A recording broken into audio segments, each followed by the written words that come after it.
After 2 years, Ratchet and Clank has come to PC, and PC gamers can enjoy another PlayStation title. Developed by Insomniac Games and ported by famous Nix's studio, in this video I will analyze most of the graphics settings and will show you optimized settings. Before I show you the results, I need to say, unlike other optimization guides, this time I have used static shots to get to the most accurate results.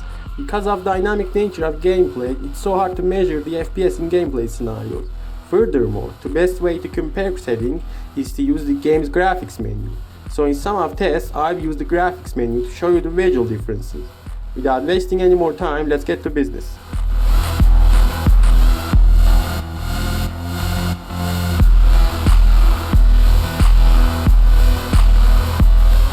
Starting with shadow quality, one of the intense options. In terms of image quality, low and very low aren't recommended. Look at the very low quality, the character's shadow is pixelized. Whatever setting you want to use, just don't use low and very low settings. About medium, it's so hard to notice the differences.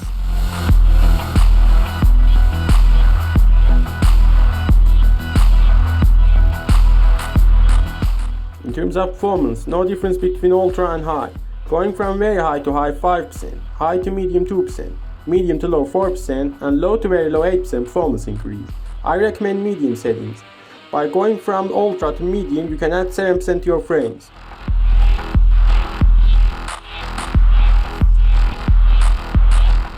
The next demanding option is level of details. I have to say there is a major difference in terms of visuals between lowest and highest setting. With low and very low, the game world is empty, so I don't recommend using them.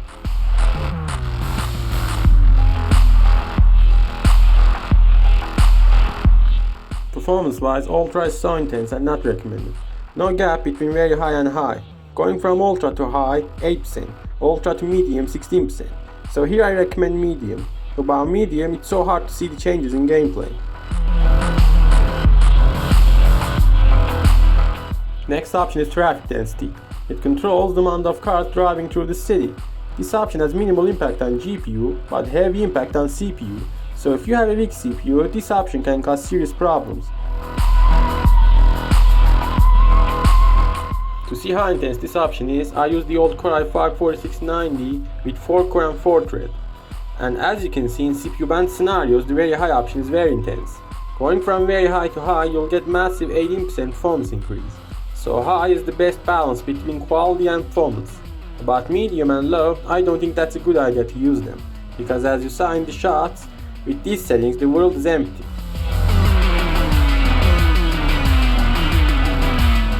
The next option is weather particle quality. This option controls the weather particle effects like rain and snow, and is one of the most intense options in this game. Performance-wise, going from medium to high, the performance takes a significant hit, and you will lose 19% of your frames. So here I recommend medium. Going from very high to medium, you'll gain massive 28% performance increase. And now the screen space reflections. Unlike other games, it's not demanding. Performance-wise, not a single difference between high and very high. It seems very high is not functioning correctly. Going from high to off, you only gain 4% performance increase. Since this option has significant impact on game's visuals and also isn't demanding, so I recommend high. And now the ambient occlusion. It's not much demanding, so you can enable it. I also need to add, since this option applies almost to every scene, so I highly recommend you to turn it on. Performance-wise, going from GTAO to HPAO 3%, and from GTAO to SSAO you'll get 6% performance increase. Here SSAO has the best balance between performance and visuals. By enabling SSAO you will only lose 3% of your frames. About anti-aliasing, you have two options, SMAA and TAA. Between these options, TAA provides the best image quality with minimal FPS loss. Also, without anti-aliasing, almost in every edge you'll see aliasing. So I highly recommend you to use at least one of these options.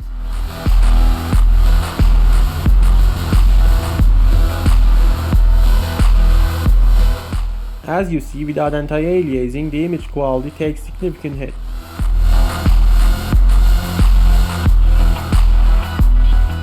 Unfortunately, with SMAA on, you'll see image flickering in many scenes. That leaves you with only one option, temporal anti-aliasing.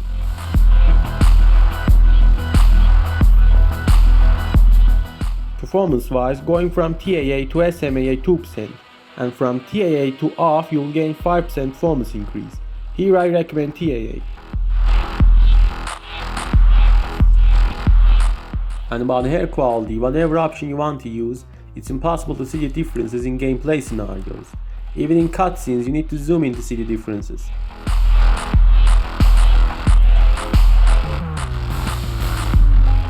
Performance-wise, going from very high to high 2%, and from very high to very low you'll see 5% performance increase. Here the high is best option. Anisotropic filtering is another option with minimal impact on your FPS. Only if you have eagle eye you'll be able to see the differences. Performance-wise, going from 16x to 8x you'll gain 2% performance increase. The other options are identical to each other. Here I recommend 8x. The next option is Bloom with its minimal impact on FPS.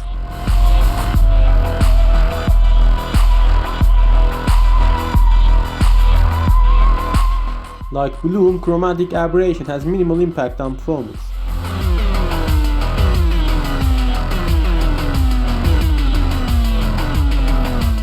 About Phantom Dash effect, I didn't find any performance gap.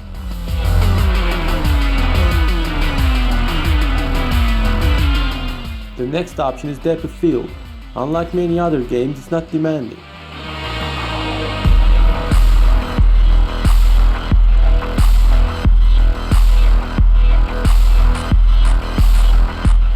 For some gamers, DOF can be distracting, so you can disable it to increase performance up to 3%. Here I recommend low. By enabling full screen effects, you enable effects like lens flare. It has minimal impact on performance.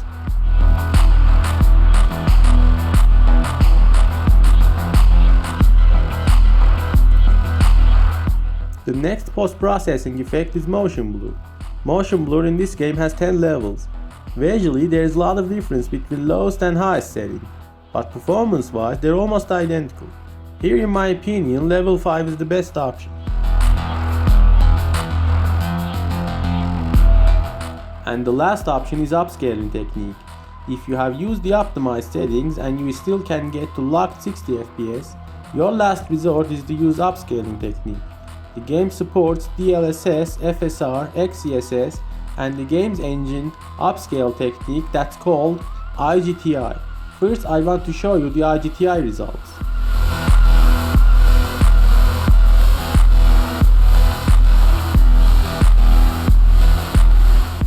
In terms of image quality, only the quality mode is acceptable.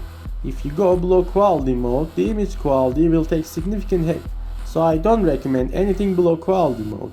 Here the quality mode is my optimized setting.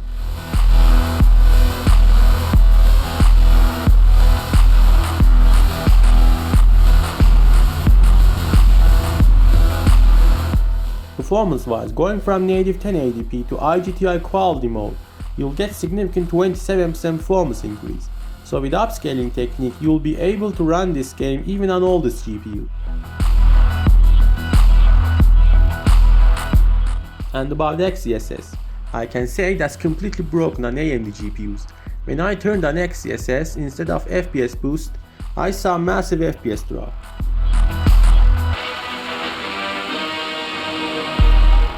In terms of image quality, the FSR 2.1 is similar to IGTI, but in terms of performance uplift, it's not as effective as IGTI.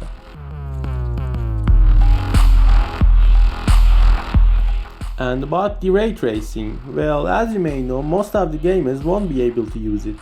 According to Tech Power Up, at the lowest setting, the game uses about 6.3GB VRAM at 1080p. Since most of the GPUs have only 8GB VRAM, and on the other hand, the ray tracing is VRAM hungry option, so using ray tracing is pointless. Rather than using VRAM for ray tracing, you can use it to improve texture quality. And here are my optimized settings.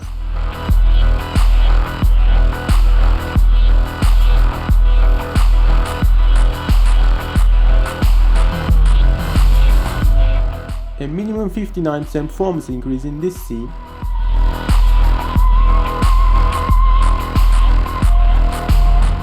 And maximum 91% performance increase in this scene. So you can expect 60% to 90% performance increase with these optimized settings.